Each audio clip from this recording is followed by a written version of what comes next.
Right, I did a couple of videos about how to be a good gardener, this and that, but some of the main choices what I've made is by the plants.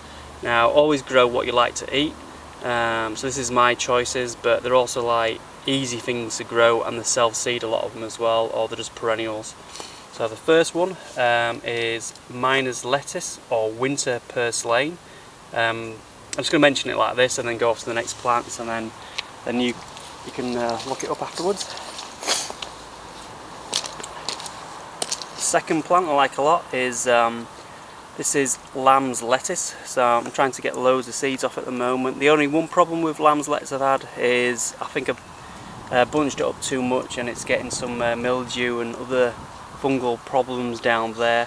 I just went for it really, and I shouldn't have, so I should have, that's my fault, okay. The other thing is, as well here, we've got spinach, or spinach beet is a really good one to use. I prefer spinach beet or perpetual spinach beet. You just keep harvesting it and it regrows. That's a really good one as well. Right, the tomato varieties I like to grow are either black cherry, litchi, L-I-T-C-H-I, which I'm not doing this year, or gardener's delight. Just seem to get very good cropping, especially in the north of England, with the black cherry, litchi tomato and gardener's delight. With kales and other brassicas, the best successes I've had is with cottager's kale and sea kale, which is doing quite well now. You need it to be well drained. Lost a couple due to basically poor drainage and just rot, so you got to make sure this is sandy and rocky conditions in it. It's really poor soil, but they like it. Daubentons kale is a good one, but this is one of his cottager's kale. And I've got 9-star broccoli, but I've only got one of them. But that's a perennial as well, so I'm going to see if it goes to seed. I'm not certain on that one, but that's 9-star broccoli is the last one. I love my, these are scarlet runner beans, and I've also got broad beans growing in the garden, and between the two you basically get beans through from late April, early May, right through to October, if you grow these two varieties, which is pretty damn good. And the broad beans you can dry out and store them, and the runner beans I've blanched them and frozen them in the past. That seems to work alright. Right, courgettes are really good plants to use. You can eat the leaves, and you can also eat the flowers and the fruiting body of the courgette itself. If left on the plant, if you decide to go on a holiday, something like that, all that's going to happen is you're going to come back to the courgette plant and it's going to have a marrow there as well. So no problems really. It's needs a fair bit of watering if it's a really dry season. If not, just generally, the rain coming down will be sufficient normally for me.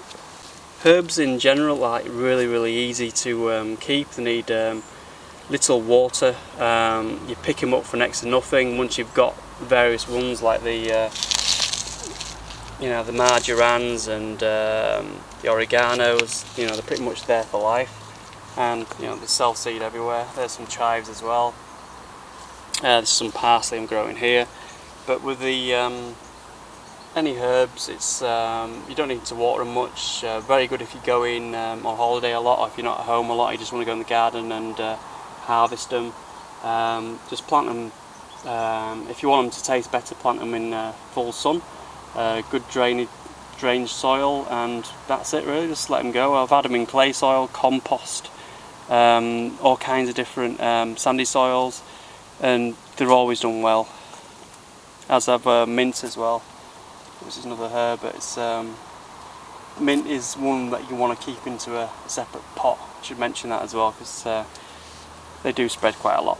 Right, with lettuce and rocket, so like lettuce here going to flower. Really good plants to have, and you can have lettuce right through until, well, all year round practically. Really, I mean, if you had little cloches on them as well, you could actually be harvesting lettuce every day of the year, even in the northern part of England. It's a really good plant to have, and rocket the same is quite hardy as well. So get the right varieties and you're on your way. With fruit trees, depending where you live, I live in the northern part of England, normally, not all the time, but my garden up here anyway is, it can get really cold in winter. So what I do is try my best to get trees which don't blossom until like first or second week in April normally, whereas a couple of my trees do blossom early, and if we get a late frost, that's it, they've had it. And you know, if they're this size you can't really protect them that well. That size you can, but this is a Bramley apple. This generally like last week in March, first week in April it blossoms. Howgate Wonder, that blossoms generally first week of April.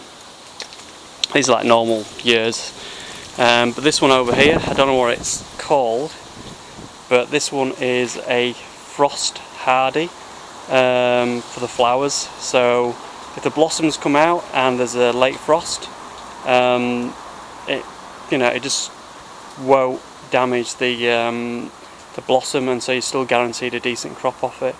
It's only the first year it's been in, so I'll get some fruit off it next year and I'll tell you how that goes.